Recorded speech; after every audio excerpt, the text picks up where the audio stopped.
کل مجھے ایک جلسے میں جانا ہوا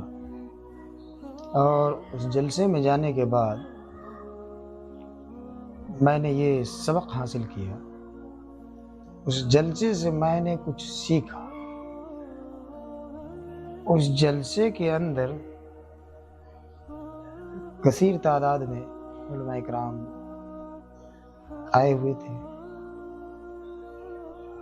اور تمام باہر سے وہ علماء کرام آئے ہوئے تھے، اور ان لوگوں کو جب بلایا جاتا ہے 40,000 50,000 60,000 اس طریقے سے نذرانہ پہلے طے کیا جاتا ہے، پھر ان کو ہوٹلوں میں ٹھہرایا جاتا ہے، اب پھر وہ مولانا جو 50,000 40,000 60,000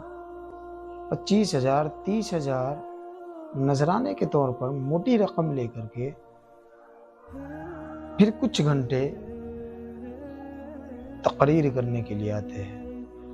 دین کا کام کرنے کے لیے آتے ہیں۔ اس کے بعد وہی مولانا کیا کہتے ہیں، وہی عالم کیا کہتے ہیں کہ ہماری قوم بہت غریب ہے، خدا را بچیوں کی شادیوں کے لیے اپنے زمینوں کو فروخت نہ کرے، اپنے بچیوں کی شادیوں کے لیے اپنے زمینوں کو نہ بیچے۔ لیکن میں ایک سوال کرنا چاہوں گا، اور سوال بنتا بھی ہے کہ ہم جس قوم کو غریب کہہ رہے ہیں اس کی بربادی کا کارن کیا ہے؟ اس قوم کو برباد کرنے میں سب سے بڑا ہاتھ کس کا ہے؟ کہ ہمارا نہیں ہے؟ بالکل ہمارا ہے۔ اس قوم کو ہم نے کبھی تعلیم کی طرف آراستہ نہیں کیا،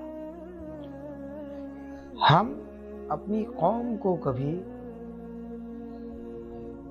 علم کی طرف رجوع نہیں کیا، پھر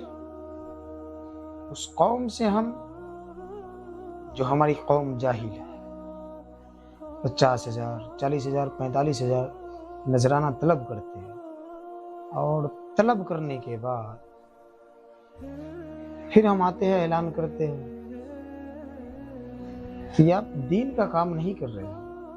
تبلیغ نہیں کرتے ہیں۔ اگر آپ واقعی تبلیغ کرنا چاہتے ہیں تو پڑھیے ان اولیاء کرام کی زندگی کو، ان بزرگان دین کی زندگی کو،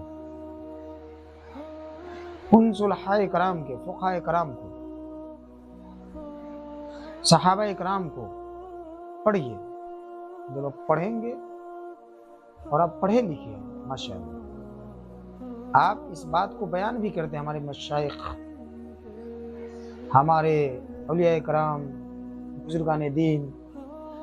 ہم تک جو دین آیا وہ دین یوں ہی نہیں آیا، بہت ہی محنت و مشقت کے ساتھ ہمارے تک پہنچا، لیکن اس دین میں دین اسلام کے ماننے اور چاہنے والے ہو کر کے آج 40,000 روپیہ لے کر کے کہتے ہیں کہ ہمارا قوم بہت غریب ہے۔ نہیں، آپ اگر 40,000 روپیہ لیتے لیجئے، قوم کے پیسہ کو اکٹھا کر کے لیجئے، لیکن اس پیسہ سے اس محلے میں پتہ کیجئے کہ کسی غریب کی بچی شادی کے لائق تو نہیں ہے، آج کے ڈیٹ میں کسی کے گھر میں چولہا تو بند نہیں ہے، کوئی کھانے کے لیے ترس تو نہیں رہا۔ آپ پتہ کیجئے، جب آپ پتہ کریں گے آپ کو پتہ چل جائے گا کہ جس محلے میں آپ آ کر کے 40-50,000 روپیہ لے کر کے اور جلسہ کرنے کے لیے آیا ہے، اس محلے میں بہت سارے غریب ایسے ہیں جن کے گھر میں چولہا تک نہیں چلا، جو چین کی روٹی تک نہیں کھاتے، جن کی بچیاں شادی کی عمر کو پہنچ چکی ہو لیکن ان کی شادی نہ ہو رہی ہو باپ کے غریبی کے کارن، پھر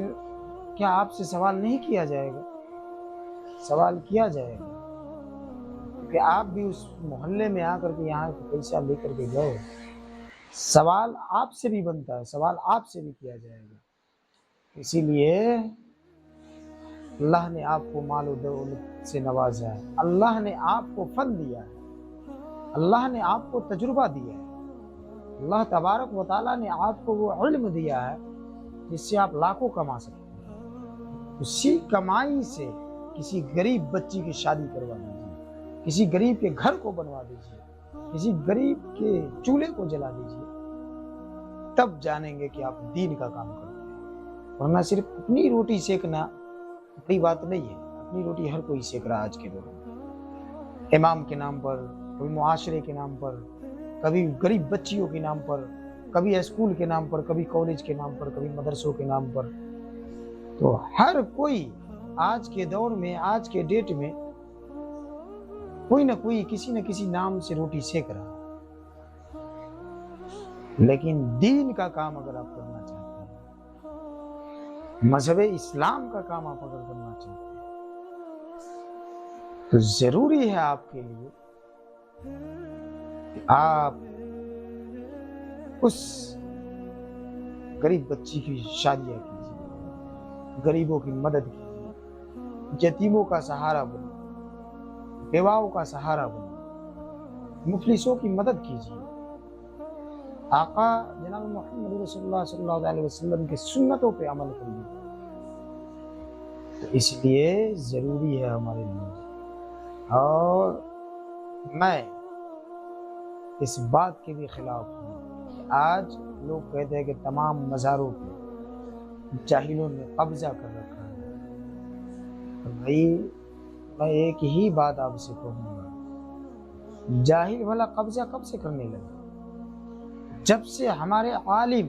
خاموش ہو گئے۔ اگر آج جاہلوں کی حکومت آ رہی ہے تو اس میں عالموں کی کمی کی وجہ سے آ رہی ہے، نہ کہ جاہلوں کی وجہ سے۔ ہم اپنے اندر کی کمی کو تلاش کریں، اور بہتر ہے میرے لیے، بہتر ہے مسلک کا کام کریں، لوگوں کے عقیدہ بچانے کے لیے کام کریں، اہل سنت والجماعت پہ قائم کرنے کے لیے کام کریں۔ اگر اہل سنت کے ماننے والے ہیں، سیدی سرکار اعلیٰ حضرت علی رحمت رضوان کے ماننے والے ہیں، تو بالکل آپ کے لیے فرض بنتا ہے کہ آپ غریب بچیوں کی شادیاں کیجیے، غریب بچیوں کی شادیوں میں مدد کیجیے، جن کے گھر میں چولہے نہیں جل رہے ان کے چولہا جلانے کی کوشش کیجیے، تب تو آپ کے لیے کامیابی ہے۔ ورنہ سوال تو آپ سے بھی کیا جائے گا۔ صرف قوم کو گمراہ کرنے سے کچھ نہیں ہوگا، گمراہ کب تک کرتے رہیں گے؟ اس لیے ضروری ہے ان باتوں سے بچیے، اور میری اس ویڈیو کو آگے سے آگے شیئر کیجیے، تاکہ تمام مفتیان کرام تک میری بات پہنچ سکے، اور میرے اس بات کا جواب تمام لوگ مل کر کے دے، اور معاشرے میں نظر اٹھا کر کے دیکھیں، صدقہ جاریہ سمجھ کر کے اس ویڈیو کو شیئر کریں، تاکہ لوگوں تک یہ بات پہنچے۔